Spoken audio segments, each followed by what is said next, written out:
Hello and welcome to Tarim Talks. I'm your host, Bob Ilchi. Today I'm with Askar Yimit, a biologist who's working on some very interesting projects. Salam Askar.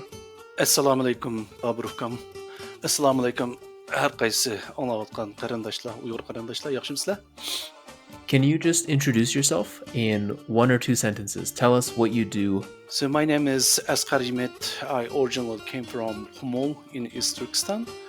Currently, I am working for Willow Biosciences, based in Calgary, Alberta, Canada. And what do you do for them? We're doing cannabis and analogs research, try to yield natural, pure cannabis by using yeast. In other words, is baking yeast. And what is your role with that? What are you contributing to that project? So basically, I'm doing is I conducting research related to cannabis products. It's using yeast and to design new experiments and to get like a plant genes that can produce cannabis, and to up to that we put the genes to yeast and just using these genes to produce natural cannabis in the yeast system. That's my main function, and my title is research and development science. That's actually really interesting stuff. How did you get involved in that? So um, before I came to Canada, joined to Willow Biosciences, I've been working in a university in North Carolina as a research assistant professor. Um, and Working over there, I got a lot of knowledge and experience from life science research. But one of my interesting field is I'm thinking like working on some kind of industrial and academic combination institute that can be uh, different from you are being science or researcher in the university. So industrial or academic combination institute which could yield more direct and tangible results. That's why I'm changing my research work to the Willow Bioscience Comp. So you wanted to do work that had more physical results or more results in the real world as opposed to pure academics. Yes, yes, that's true. How did you get into the world of now? What would you call this? Microbiology, genetic biology? So in everyday research, we're using pretty much from molecular biology, genetics, and system biology, all of the knowledge we got in the past. So we're using pretty much a lot of knowledge. It's not only like molecular biology or microbiology or system biology. It's a combination of different aspects of life science. What sparked your interest in life sciences?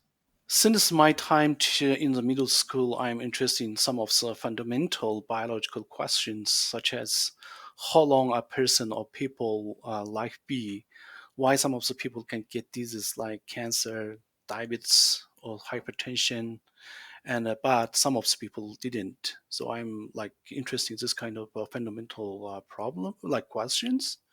That's why I'm involved in the life science or biological science.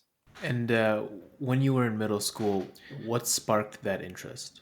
One of my very interesting is my one of the biological teacher and teach us like middle school biological courses.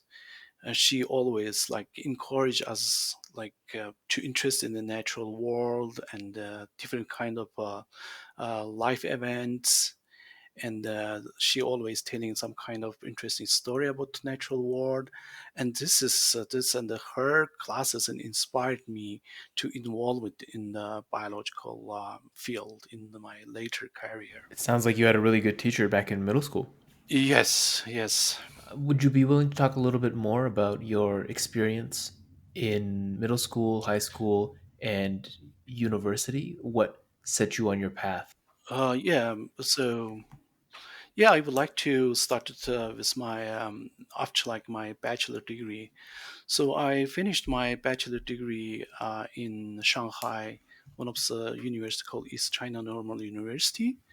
And after I got my bachelor degree, I came back to East Turkestan and worked for one of the institute called Institute of Biology, Geography, and Ecology Research, which is affiliated with Science Academy of China. And then, because of my dream in the middle school, as I said, I am want to get a lot of basic question about like biological, fundamental biological process, and and I realized at that time, based on my logic I learned from the bachelor degree, I am unable to answer this question, and decided to get a master's degree in science. And then in 1998, I back to East China Normal University in Shanghai to pursue my master's degree, and left behind my family and my newborn son Dilyar in Urumqi to pursue my master's degree. So during my master's degree, I studied one of the natural process in the cell. It's called apoptosis. In another word, it's called programmed cell death. And when I was finished my master's degree, I published two very important papers in 1998. And then after finish my master's degree, I back to Urumqi and changed my work to Institute of Traditional Uyghur Medicine. And there I collaborated with one of my close friend and the boss, Dr. Halmarat Opur, and carried several national level research projects. And very sad is some of you maybe know the Chinese Communist Party unlawfully arrested and sentenced Dr. Halmarat for life sentence. So it was my very happy time, and I collaborated with Halmar Gopur. We finished some of the project, and our project or study mainly focus on longevity genes among the Uyghur population, and at the same time screening some of the natural active compounds in traditional Uyghur medicine, which can help or cure the people suffer from cancer, asthma, hypertension, and diabetes. And during this period, we together published over 15 research paper based on what we accomplished. That's very interesting path that you took to where you are now, and I'm very sorry to hear that your mentor was arrested. And I know that's something that impacts a lot of Uyghurs today. It's Yeah, I have to like indicate at the time Halmar Loper is the director of our institute. He's a boss of our institute, and I independently have two labs. And I, because of my achievement in my career, I got a promotion to get association professor position at the time. And but I still want to get like PhD degree in abroad at the time. I'm very curious about the Uyghur medicine. That doesn't seem like a natural progression for someone who was so intensely interested in life sciences or the sciences in general. Can you elaborate a little bit on what made you decide to study Uyghur medicine? Yeah, Uyghur medicine, maybe as you say, most of people not familiar with Uyghur medicine, but the Uyghur medicine is like the medicine or like ancestor practice in the past 1,000 years or 2,000 years. For example, one of the very interesting story is nowadays some of the people can find some of the cannabis in the mummies has been found in the Tarim basin or Turpan basin or uh, on the um, on the mountain in the East Turkestan, or that mummy story is indicated our ancestors started to using natural medicine like since like 5,000 to 6,000 years ago. If we didn't practice, our ancestors didn't practice traditional medicine, we cannot get to what we who we are right now. That means like traditional Uyghur medicine contribute a lot to the Uyghur people can live generation after generation come to right now. That's an interesting perspective. I've never really thought about it like that. And I know that the work that you're doing involves cannabis, and that cannabis, as you said, was discovered with the mummies that were found in the Uyghur home region. Yes, Is there, do you know of a connection yes, between the Uyghur people and cannabis, a cultural or an ancestral root? yes. It's as you know, in our homeland, East Turkestan could grow like very great quality of cannabis. Our ancestor already like learned and like before like 5,000 years ago, learned how to use the cannabis for their health and using the leftover to make like clothes to wear, like this kind of stuff. Before I joined to Willow Biosciences, I didn't know that story. My ancestors to use it, the cannabis 5,000 years ago. But as soon as I joined to Willow Bioscience, read a lot of papers related to cannabis products, natural products, and one of the paper got my attention is the people in our region know how to use the cannabis to fighting with different kind of disease 5,000 years ago, and this is inspire me to take more like hard work for my what I'm doing right now. And what are some of those uses that cannabis has that Uyghurs have discovered in the generations past? You mean like in the 5,000 years ago? From 5,000 years ago when the connection was discovered there, and also today, what are the uses of cannabis, both in the Uyghur traditional medicine and Okay. also in the modern medicine? Cannabis has one of the compounds can relieve the pain. It's mostly using both pain relief. There is like 20 million cannabis market in North America only. So, but unfortunately, there's much more shortage in the market right now to using the cannabis to make painkillers. And in addition to that, it has been scientifically proven that cannabis and analogs can help with over 20 kind of disease, such as relieving from cancer, central nervous system related psychological disaster, and Alzheimer disease. So this is and what I'm doing is very exciting and profound because it helps a lot of people, especially people who suffer from, we said, stubborn diseases. Well, that's really interesting. I didn't know that cannabis has that very strong medicinal background. I think a lot of people probably look at cannabis as it's traditionally portrayed in the media, mild psychotropic. And so I think it's really eye opening that there's this huge background Hmm. behind it, and that we Yes. have Uyghur scientists who are actually working with this. And when I think a lot of Uyghurs may look at that kind of funny. Yes, yes, I know. I have to say, there are maybe hundreds institute try to produce cannabis as using the yeast, but the Willow Biosciences is the only company which has the legal license to do this kind of research in the Canada. So right now, our competitor is all around the world. So we have to like working very hard every day to be like a first company to successful to make cannabis by using the yeast system. So, what you're actually doing is creating actual cannabis, not just any byproducts or compounds of cannabis. Yes, traditionally the cannabis is growing on the field, and you need to a lot of labors and the time, and it takes like 6 months to 8 months to get cannabis products. If we success in the lab, the 6 months can be shortened to a day or two, so you will be get like pure and a natural cannabis in the lab. Okay.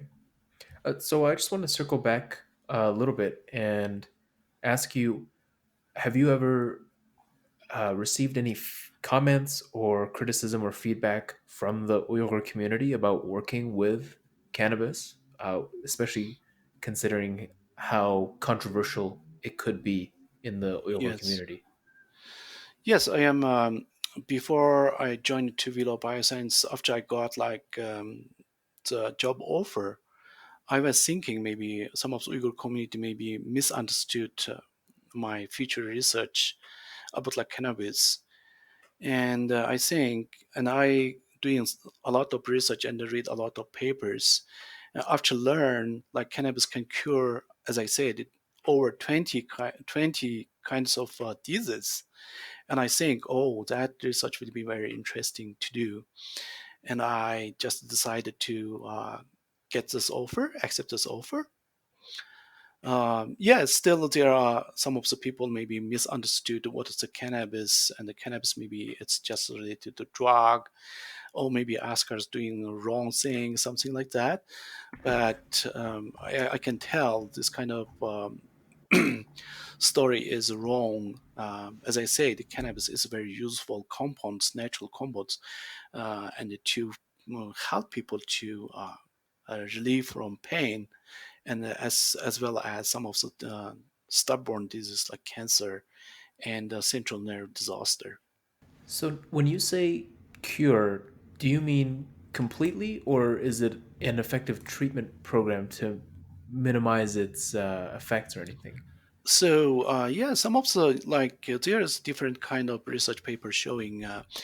One of the paper about like how the cannabis cure the cancer. It said it's directly to involve in a ribosome synthesis in the cancer cells.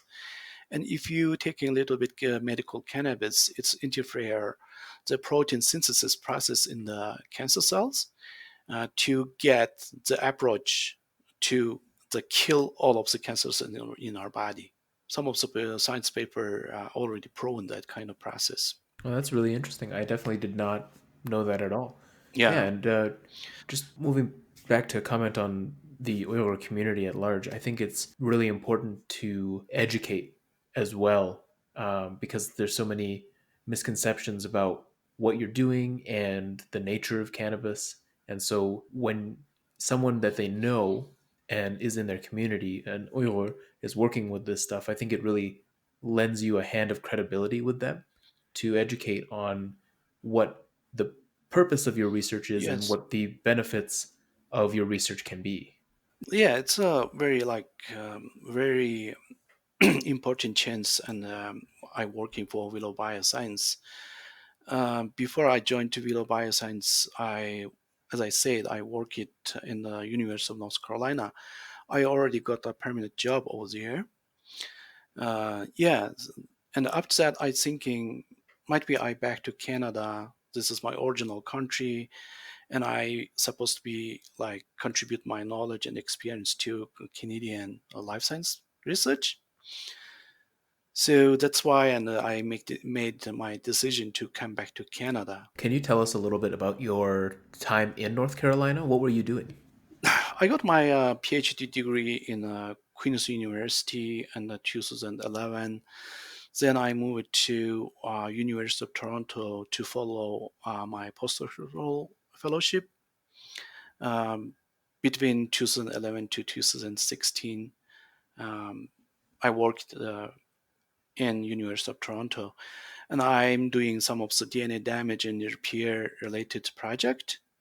So DNA damage is one of the main factor to cause cancer. So any like DNA damage cause like mutation can cause cancer. So at the time, I did a very interesting project and published 6 papers. And the most important one published on Nature Cell Biology in 2012. And I'm so excited about that paper published in Nature Cell Biology. Besides that, I'm doing some of the double strand break, DNA double strand break repair related job project as well. As most of some of them you maybe know, the double strand break is very dangerous damage on our DNA. If any part of our DNA can get double strand break and cannot be repaired on time by our body, it will be cause very disaster in our uh, genetic material in our body and cause severe diseases such as cancer. So up to like 2015, I finished my postdoctoral fellow. I learned one of the Turkish American scientists, Dr. Aziz Sancar, got Nobel Prize in chemistry, and I learned that his research focus is DNA damage under repair as well, and which is what I am specialized with. And after that, I contacted with Dr. Aziz and asked him if he can accept me one of the researcher in his lab, and he said yes. And I in 2016 September of 2016 I went to Dr. Aziz's lab in North Carolina, University of North Carolina. And I was appointed several very important research projects over there as well. And one of my main focus on how the first line cancer chemotherapy medicine called cisplatin cause DNA damage, and the mechanism of how does the normal tissue and the cells dealing with DNA damage and repair. And I stayed in Dr. Aziz's lab for 3 years and published two papers. One of the first author paper, published in Nature Communication in 2019.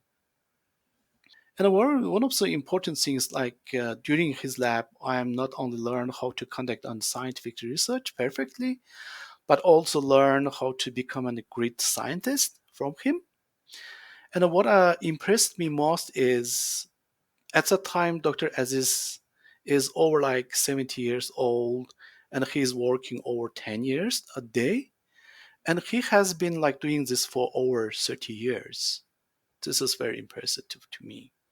And he always said to us, there is not a shortcut to be a successful scientist except hard work. I think that's really inspiring. I mean, it doesn't get any more straightforward than hard work makes you a successful scientist. What other things did you learn, and what would you say is important to be a successful scientist, a good scientist? So first of all, you have to interest in what are you doing. So if you're doing like biology, you have to be like naturally too interested in biology. If you're doing like civil engineering, you have to be like really like interested in civil engineering. I am realized sometimes like most of the Uyghur, yes, like get like pushed by their parents, and they learn some of the subjects they don't want to. Like this kind of scenario, we always like facing with. So that's a before you like finish your high school or end of high school, you have to really like choose one of subject you are interested in. That's really very important to be a successful science in the future.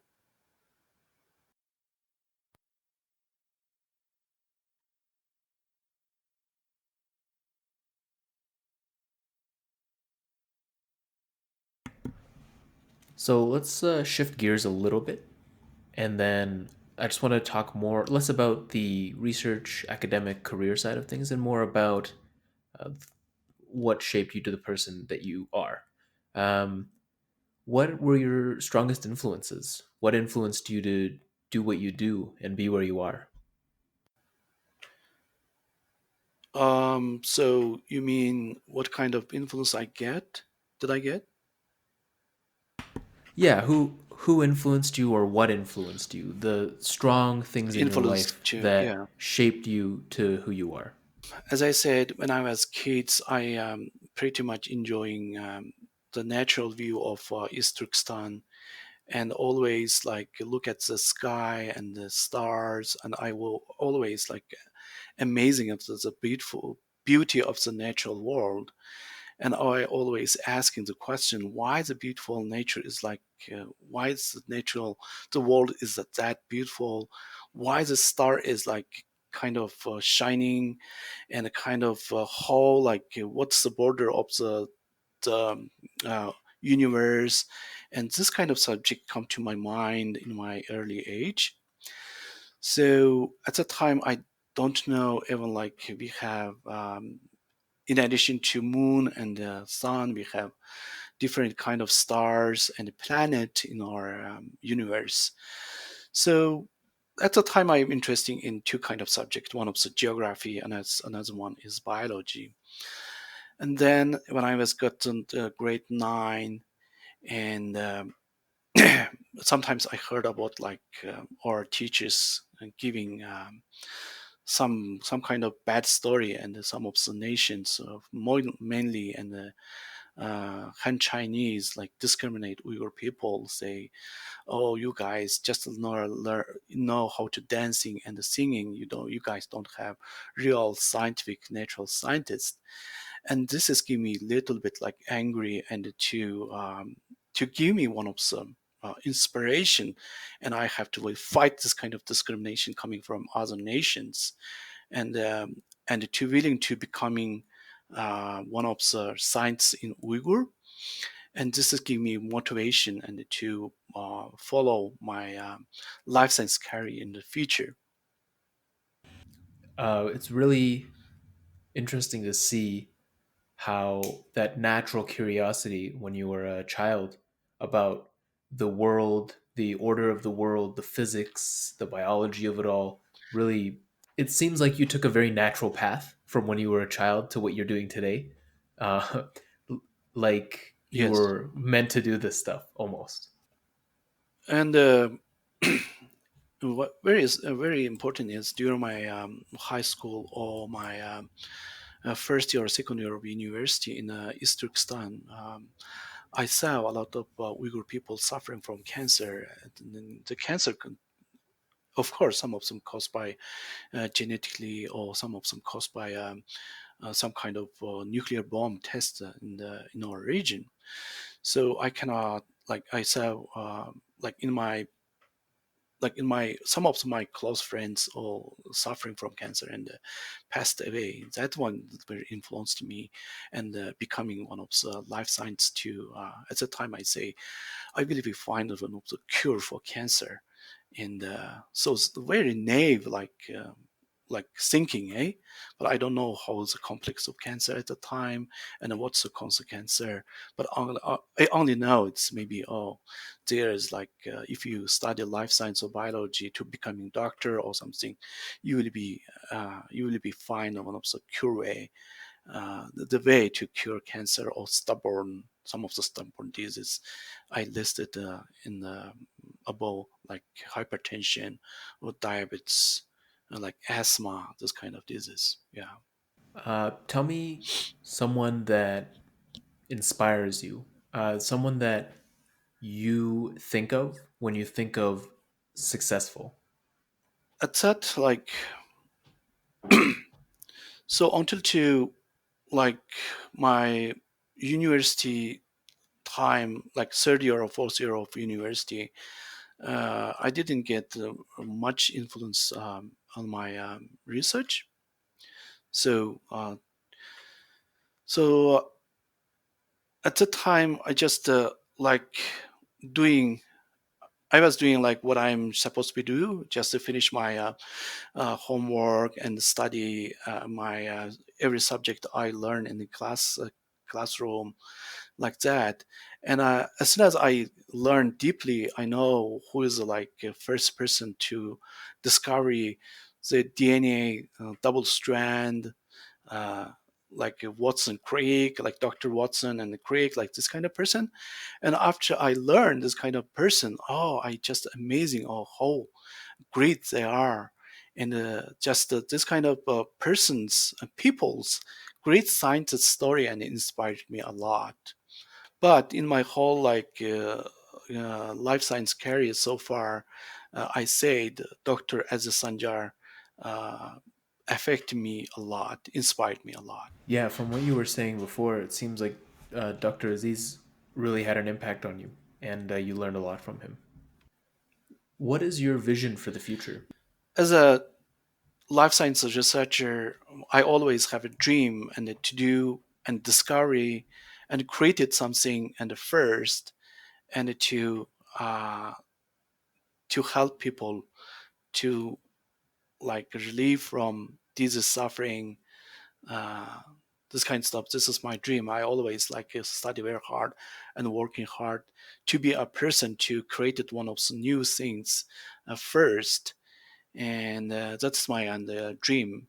Nowadays, as I said, the Willow Bioscience focus on cannabis and the natural products uh, production in the yeast. But right now, it's nobody in the success in the world. So when we beginning in the first, we only can produce zero point 0.5 milligram per liter cannabis in the yeast. And after 6 months right now, before we stop working because of the pandemic, we can produce 30 milligram per liter of cannabis in yeast. So we have like 100 times fold change. That's a little bit excited for us, like so far. But the 30 milligram of per liter of cannabis in yeast is not enough, and or aim to reach to around like produce 300 milligram per liter, 300 milligram cannabis or analogs per liter yeast. So this is our dream. I think that you qualify as an expert in life sciences in this particular region at the very least. But if you wanted to be an expert in something else, what would it be? Maybe I'm willing to be educator or teacher, Interesting. What makes you say that?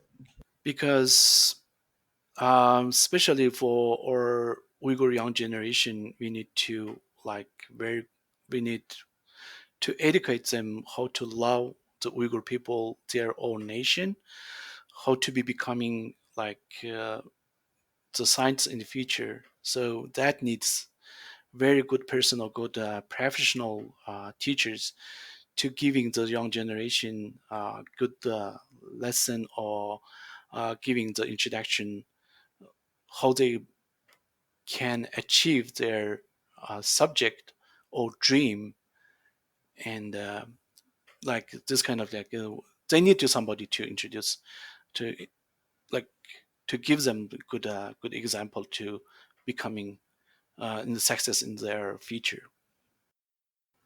Yeah, so if you look around to the Uyghur people in the world in the different countries, so most of the Uyghur people is a right path, but some of them still like frustrating in the future.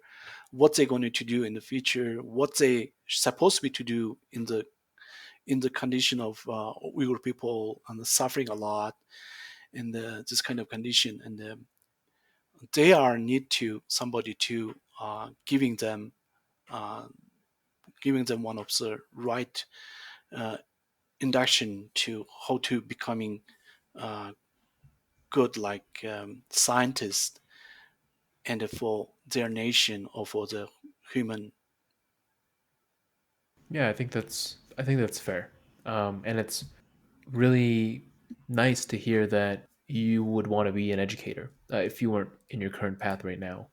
Yeah, I've been like teaching in the first freshman in the Queen's University as a teaching assistant. I'm always looking for like Uyghur people in my classroom, but unfortunately I cannot find at the time. So sometimes I just have more energy to teaching my own nations, to give them like teach them my experience, my knowledge to them. Hmm. And I think that ties in perfectly with what I was going to ask you next. For you, what does it mean to be Uyghur? So being the Uyghur, most likely we have to like release or relieve from what we're suffering right now, and find it out what our ancestor already built for us like thousands years ago. We have to get what we deserve to get. So that's very important right now. It's the being Uyghur. Most of the Uyghur generation don't know our history or what we our ancestors did in the before, and that's why we have to like first teaching the young generation our history, and then this kind of our ancestors or history can give us motivation or inspiration to becoming what kind of Uyghur you will be. Uh, so historically, our ancestors like generated a lot of like bright history in East Turkestan, not only in the natural science but also in the social science. We have very famous science people such as Mahmud Kashqari, Alishir Nawai. So we have to like look back at what our ancestors is doing, did in the future, and based on this, and to make one of the subject what we wanted to do. Do you have a quote that you live your life by or that you think about often? I still like thinking if you're doing something, if you pursuing some kind of subject, never give up. Never give up meaning is successful. Success in what you are doing. So if you like fail in the mid of what you're doing or your like university life or something, never give up. You will be success in the one day. If you have any advice for young Uyghurs who are thinking of following the path that you took of entering the sciences with this noble goal of making a difference in the world, what would you say to them? Yeah, I think like instead of speaking or say something a lot, just to take like actual action. Every day I just doing or learning something new, and you will be make little bit progress. So doing like very meaningful and the things every day, learn, never stop to learning new things. And in this 21st century, this is information era, so you have very good advance to learning different kind of knowledge. And for example, in 50, 60 years ago, the people cannot imagine a computer or internet. So at my, like, for example, at my university time, we always go library to check the publication paper or reading book. A lot of our time we spend on the library. Right now, you don't need to go like some kind of this kind of public sources. You're just sitting at home and to look at the computer and you will be learn a lot of things. Yeah. So for professional like university students, I suggesting read a lot. If you're doing some kind of research, you have to read a lot of papers. And my suggestion is you have to read 5 to 6 papers in a week, and read, learn, and you will be get success one day. Do you have any interests that are outside of the life sciences? Anything that you follow closely that you really like, but that's not necessarily related to your career? Yeah, that's a very good question. When I was doing my bachelor degree and master's degree, I like to read like history, especially my Uyghur history. So I read a lot of history written by some of the Chinese scholar and historian a long time ago.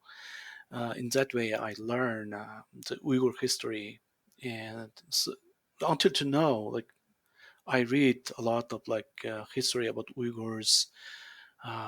That's one of my subject, the history, the Uyghur history.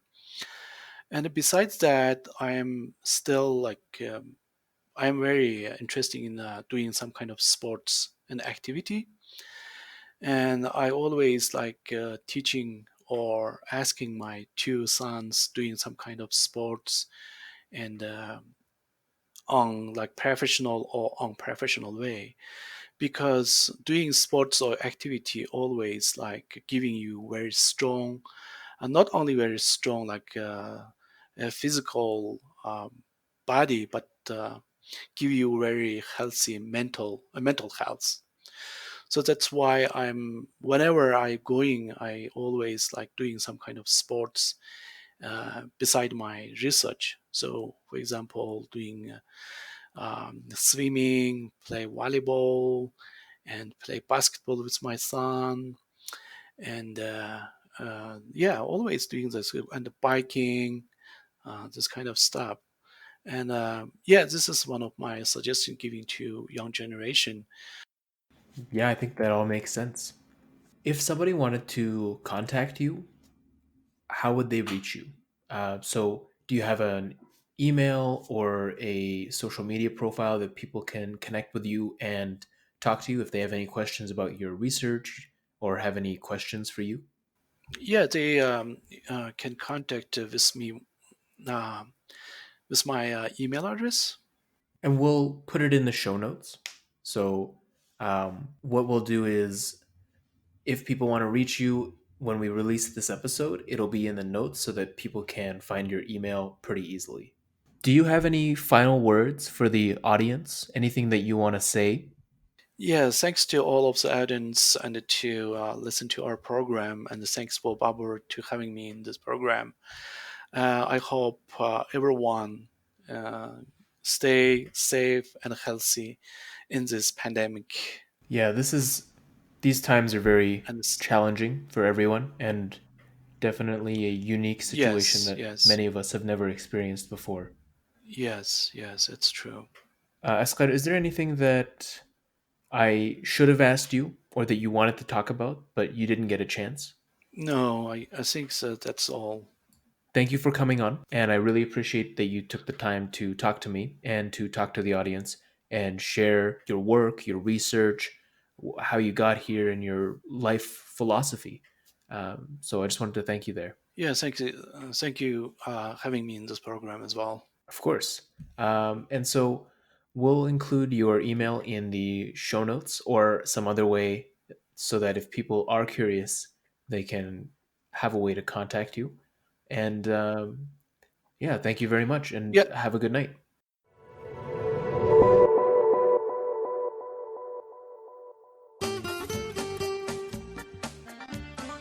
Thanks for listening to Tarim Talks, brought to you by the Tarim Network. Make sure you check out thetarimnetwork.com for more information about the Tarim Network and Tarim Talks, as well as seminars, classes, and ways to meet other Uyghurs around the world. If you like, you can also subscribe to this podcast through any major podcast supplier such as Spotify, Apple Podcasts, Stitcher, and more.